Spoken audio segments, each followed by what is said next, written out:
What if a country's biggest ally told it this? Buy our weapons, or we'll kill your trade deals. That's not a theory. That threat was issued publicly, and right now, it's aimed straight at Canada. What's really happening here? A sovereign nation is trying to make the best possible decision for its own national defense. Then, out of nowhere, the ambassador of its closest ally stands on a conference stage and delivers a blunt warning: buy our weapons, or there will be no trade deal. This isn't a hypothetical. This is exactly what Canada is facing right now. The U.S. ambassador has turned a routine military procurement choice into a full-scale diplomatic crisis. Canada had ordered 16 F-35 fighter jets, but Prime Minister Mark Carney is now considering putting that order on hold. Why? Because he believes there may be a better option for Canada. Washington's response wasn't dialogue or compromise. It was an ultimatum. And this story goes far beyond fighter jets. At its core, it's about whether a country can decide its own defense future, or whether those decisions are dictated from the outside. At the Munich Security Conference, the U.S. ambassador didn't soften his words. He openly stated that if Canada doesn't buy the F-35, it shouldn't expect any trade agreement with the United States. This wasn't friendly advice between allies. It was pressure. Many Canadians are calling it diplomatic blackmail, and that description isn't far off. But while Washington is threatening tariffs and consequences, a very different proposal has quietly emerged from Northern Europe. The King and Queen of Sweden, along with the chairman of Saab, recently visited Canada. They didn't just come with speeches. They came with an offer: the Gripen E fighter jet. Saab isn't simply offering to sell aircraft. They're proposing full technology transfer, a domestic assembly and production facility in Canada, and up to 10,000 high-quality jobs. In other words, Canada wouldn't just be buying jets. It would become a manufacturing hub, capable of producing Gripens not only for itself, but potentially for export contracts, including support for Ukraine. This is the fundamental difference. With the F-35, Canada remains a customer. With the Gripen, Canada could become an industrial partner. Defense analysts point out that Sweden's proposal isn't just economically appealing. It offers something Washington seems unwilling to give: autonomy. But before we examine why the Gripen might be the stronger option, we need to look closely at the real problems with the F-35, issues Lockheed Martin rarely emphasizes, and issues most media outlets avoid discussing. The first problem is mission readiness. In a recent hearing, U.S. Senator Roger Wicker acknowledged an uncomfortable truth.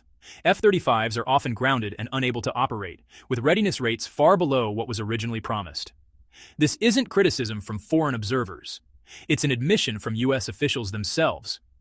Reports from the Government Accountability Office show that repair and maintenance costs have exceeded projections by more than $6 billion, with program timelines delayed by at least 5 years.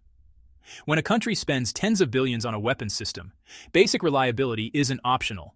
Yet the reality tells a different story. The second problem is technology control, and this is the issue most people overlook. The United States retains full ownership of the F-35 software and core systems. Canada cannot independently upgrade it. It cannot fully maintain it without U.S. approval. Every software patch, every modification, every spare part flows through ALICE, a logistics system entirely controlled by Washington. What does that mean in practice? If the U.S. decides to withhold updates or deny parts, Canada's entire F-35 fleet could be grounded overnight. No missiles, no airstrikes, just a bureaucratic decision. The third problem is, well, flexibility. Washington argues that Canada cannot operate two different fighter jet types simultaneously. But, history contradicts this claim. The Royal Canadian Air Force has operated CF-18s, CF-101s, and multiple other platforms at the same time without issue. The Gripen has participated in NATO exercises and is fully compatible with alliance systems. So, why push this argument so hard? The answer is control.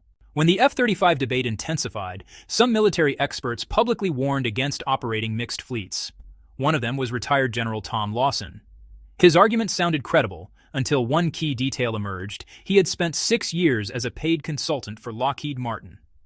That connection wasn't highlighted in his public commentary. Analysts call it a conflict of interest. Canadians call it a red flag. But an even more striking voice has entered the debate. Retired Lieutenant General André Deschamps, the very figure who originally championed Canada's participation in the F-35 program, has now reversed his position.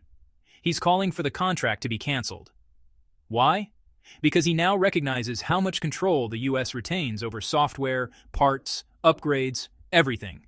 Canada cannot operate the F-35 independently, and with a U.S. president who has openly joked about turning Canada into the 51st state, how secure are long-term assurances? This isn't a technical debate anymore, it's about sovereignty. And this concern isn't theoretical. Look at Denmark. Last March, Danish lawmakers were stunned to discover that the U.S. had taken parts from Denmark's F-35 fleet and transferred them to Israel without asking Copenhagen and without prior notice. Denmark couldn't stop it. The move directly conflicted with Denmark's own foreign policy. Why did it happen? Because the U.S. controls the F-35 supply chain. Danish MP Rasmus Jarlov, once a supporter of the F-35 purchase, publicly expressed regret. His words were blunt. "We thought we were buying fighter jets. It turns out we're just renting them, and the U.S. holds the keys." This is how ALIS works. The system allows the U.S. to monitor, manage, and potentially disable any F-35 anywhere in the world. All flight, maintenance, and operational data flows back to servers in the United States. European analysts call this conditional sovereignty. You own the aircraft, but not its ability to function. So Canada now faces a defining choice. Does it accept a future where Washington can remove parts from its jets without permission?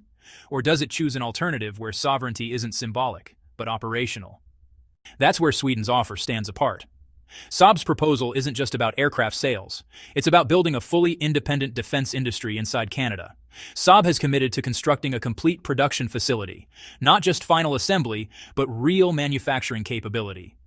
Canada would gain the ability to build Gripen E jets for domestic defense and for export to partners like Ukraine or, smaller NATO nations seeking alternatives. Analysts estimate up to 10,000 skilled aerospace jobs. Compare that to Lockheed Martin's proposal. A limited number of parts supply jobs, many of which, honestly, U.S. leaders have already demanded be moved back to America. But the biggest advantage isn't employment, it's control. With the Gripen, Canada owns the source code. Canada decides when upgrades happen.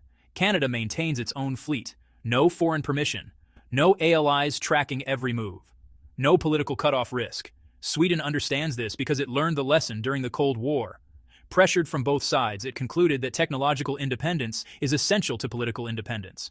The Gripen was designed with that principle at its core.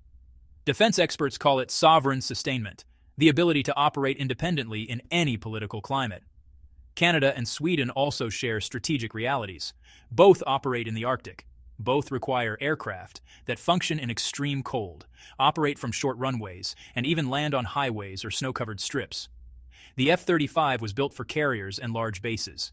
The Gripen was built to survive. Now, let's talk about cost, because this is where things become uncomfortable.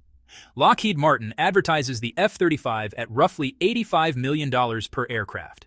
But that's just the purchase price. Lifetime costs tell a different story. According to Canada's Auditor General, operating 88 F-35s over 30 years could cost up to $50 billion.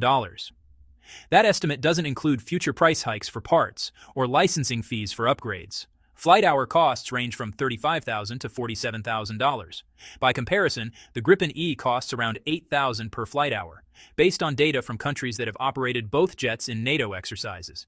And then there's where the money goes. With the F-35, most defense spending flows directly to U.S. corporations.